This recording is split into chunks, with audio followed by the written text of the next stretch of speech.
progressing in God, and you are asking yourself the question, God, why has it taken me so long to get where you promised me to get? But there's yardage that's been stopped by the enemy. My God. Jesus. It cost me yardage. Don't you know it costs you yardage to follow ungodly decisions? It does. Come on, tell somebody. That might be the problem. That might be the problem. It costs me yardage. It keeps me from soaring into the celestial places of God. Then there is what they call a false start. Anybody ever experienced a false start? A false start is moving when God didn't tell you to move. You better say that. You picked the college, but you didn't wait for me to select the college for you. You picked that spouse. And don't get mad when they act like a fool, because that was your choice. You picked that individual to connect with, to bond with, to seal the deal with. And now you're trying, and I'm trying to blame God for a decision that I made. And it has cost me yardage on the field of Thomas' life. But God said, I'm going to get ready to change the trajectory of my life. Today, God is getting ready to change my life. Come on, lift your hands and say, God, that's me. God, that's me. My God. Oh, God. Thank you, Lord. There's something called offensive holding. No, I ain't praying with nobody. I ain't got nobody up here. Offensive holding is somebody, amen, holding you back. Jesus. And watch this.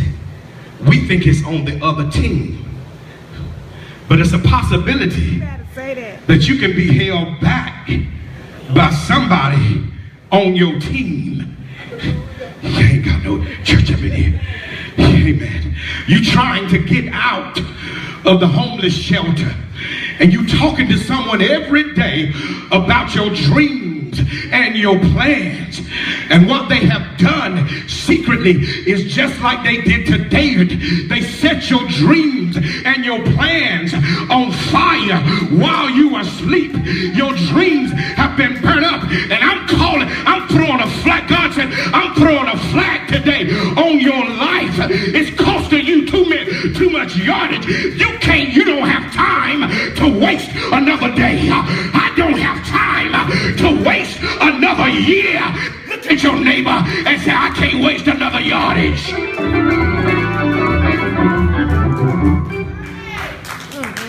Lord have mercy. Too many penalties. You better say Too many flags flowing on the ground here. Too many flags flying across my life. God said, why don't we repent? Turn around, come to church, stop some of this yardage. My God. You better say that. Are you racking up too much penalties? Or are you perfect? I can tell you think you perfect. The way you come to church. You come to church based off a decision that you made about your relationship with God. But if I had adequate knowledge of myself, then I would make the right decision. Because when I make the right decisions, I know I'm in trouble. When I use the devil's tools, amen, to frame my life, or when I use the devil's tools to hold someone back on their field of life, and I know I've been using the devil's tools, but I'm in denial. Look at your neighbor and say, I'm in denial. He make a decision to be in denial. I ain't got no church. Amen. Folks, are in denial every day. I saw your boyfriend with this girl. No, he won't nice. They want my man. Say that. He want my man. Amen. Denial. Amen. I'm addicted to cigarettes. I'm not addicted to cigarettes. That's denial. I can quit anytime I want to. Anybody ever say that? You ever heard anybody say that? I said it. Amen. Amen. You know you in denial. Now you making this decision. Amen. I just use a little crack recreational. It's called recreational smoking crack. I'm in denial that I'm addicted. And so I've made choices.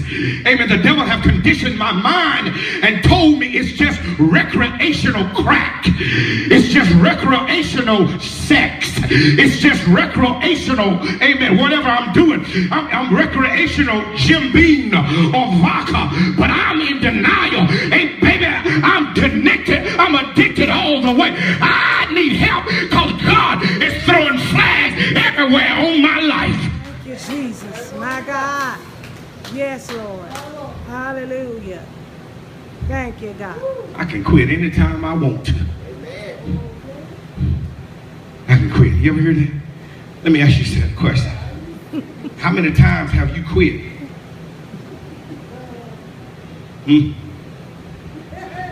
How many times have you quit? Amen. After denial, amen, another tool that the devil uses, disassociation. Yes. Amen. Disassociation. Disassociation in psychology is a detachment from the immediate surrounding. And that's a choice that I make.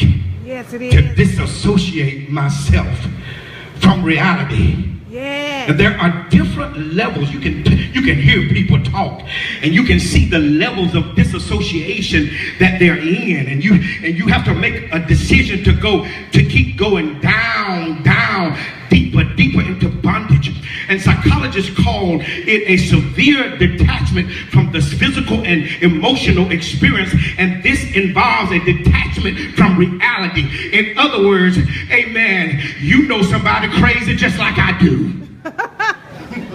Come on, just you might be sitting in front of somebody crazy at diverting and deflecting.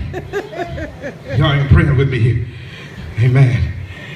Diverting and deflecting is, amen, someone else is always the reason why it's like this, because it's someone else's fault.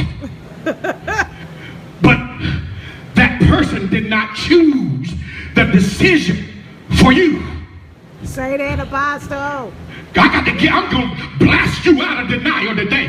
God said, I'm going to deliver you from divert, amen, and deflect today. Amen. Some folks are masters at diverting and deflecting the conversation. Amen. That means that they change the direction of the conversation because they see the truth coming. And when they see the truth coming, amen, they have the ability to divert and deflect, and they change the conversation. But God said, a flag, I'm throwing a flag from heaven. You need to stop diverting and deflect and get delivered. Lift your hand and say yes.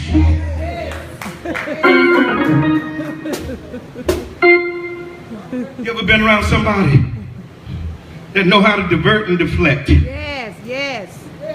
And you know they telling a lie. Amen. You know they telling a lie. And they look at you in the face. And some folk can tell, amen, a lie so good they won't even flinch their eye. Amen. Some folk, amen, are not good at lying. That's right. Amen. Just like me. Amen. But some folks have mastered the craft of lying. Amen. It's called divert and deflect. Because they see that you, amen, identified the lie. And now they see the truth coming to them. And so now they have, amen, digressed deeper. And God's flags are flowing all over the place. Amen. And we really need to take a real good look at the person in the mirror. Y'all ain't praying with me here. Come on, look at the person in the mirror. is the person that you ought to be looking at. Because the person, amen, that's outside the mirror or somebody else didn't make the choice for me. Amen. It's always the person in the mirror. The person in the mirror would tell me three things. Amen. Amen. Number one, that the person in the mirror is always looking back at me. When I'm wrong, you know how when you're wrong, you go into the mirror and you try to justify why you did what you did. But the person will always look back at you, amen, and tell you the truth. Second thing, when we look at the man in the mirror, amen, the person in the mirror is not a lie. You are what you're looking at.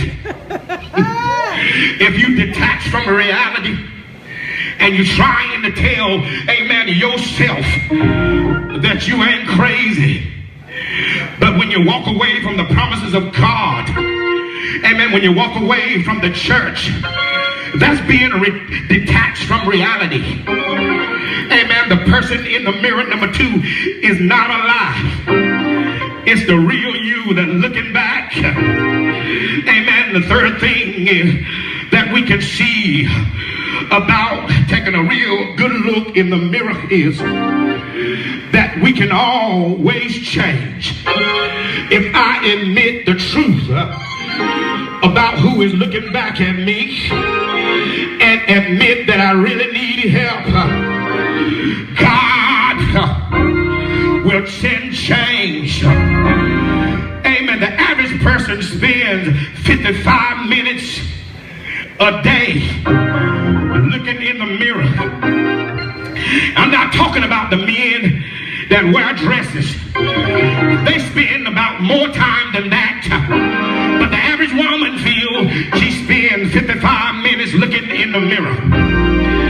That's 14 full days out of a whole year that we spend looking in the mirror, and we don't come to the truth. And the person in the mirror is trying to tell you, make a decision to come to the truth. The person in the mirror will always tell you there's flags flying all across your life. But we spend so much time looking at what we want to see than what's really there. We try to put things in the mirror that's really not there because we're not in reality. But God is saying today, I'm going to throw these flags until you turn around. I'm going to throw these flags until you hear me. Lift your hand and say, yeah, yeah, yeah.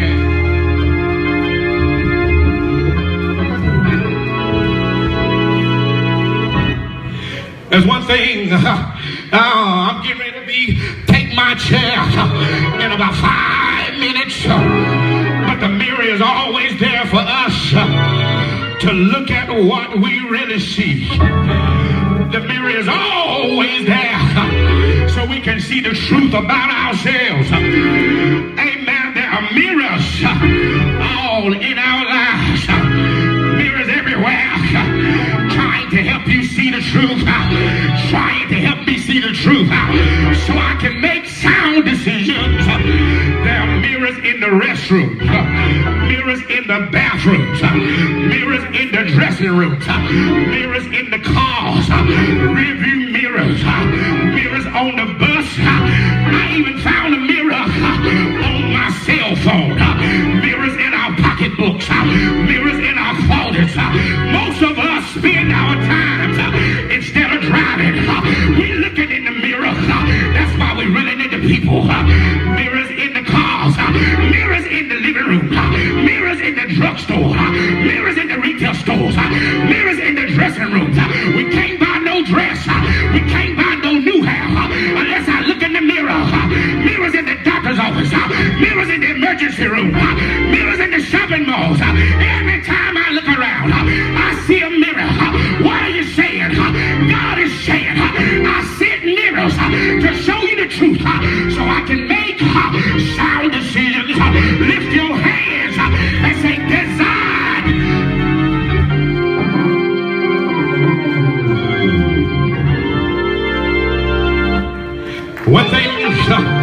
about a mirror. Even when we go to the ocean, we can see a reflection of our aligned selves. We can see a reflection of our crooked selves. When you look in the mirror, you can look in the water. God won't let you see nobody else but church folk. I'm not talking about Christians, but church folk. When they come to church, the bishop was talking about him. No, I'm talking about you. Say yeah.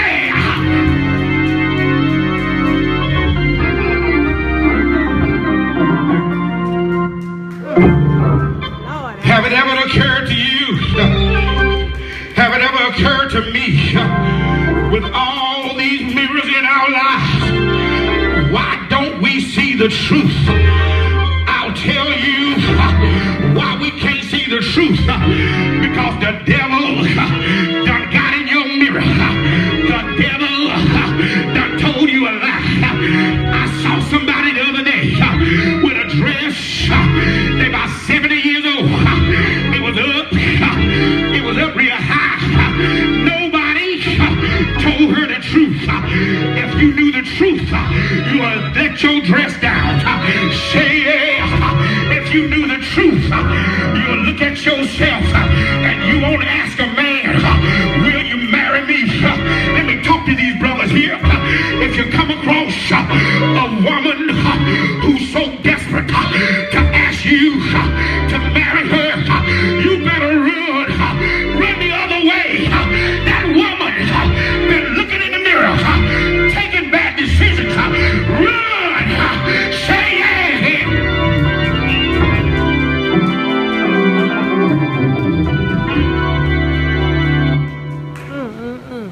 Man, come on, clap your hand.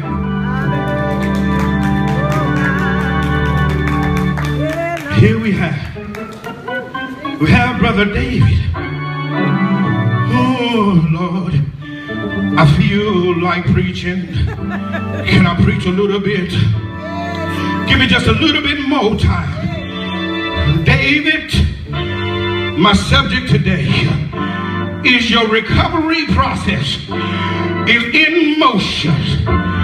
Oh, Lord, your recovery process is in motion. The word recovery, amen, cover comes with the word re. Re means again. It's indicative of petition with the emphasis on back motion. In other words, re means gonna put it back. Re means that you're gonna recover. Re means you're gonna reclaim. Re means you're gonna restore. God gonna refurbish. God gonna retrace. God gonna redefine. God's gonna re-expand. The devil gonna return. I want you to remember that I'm gonna replenish. I'm gonna reinstate you. So we hear you. Yeah, Lord. Give me just a few more minutes. I can see my chair. But old David had made a lot of mistakes. David, we remember David. He fell into lust. He fell with old Bathsheba. David committed adultery.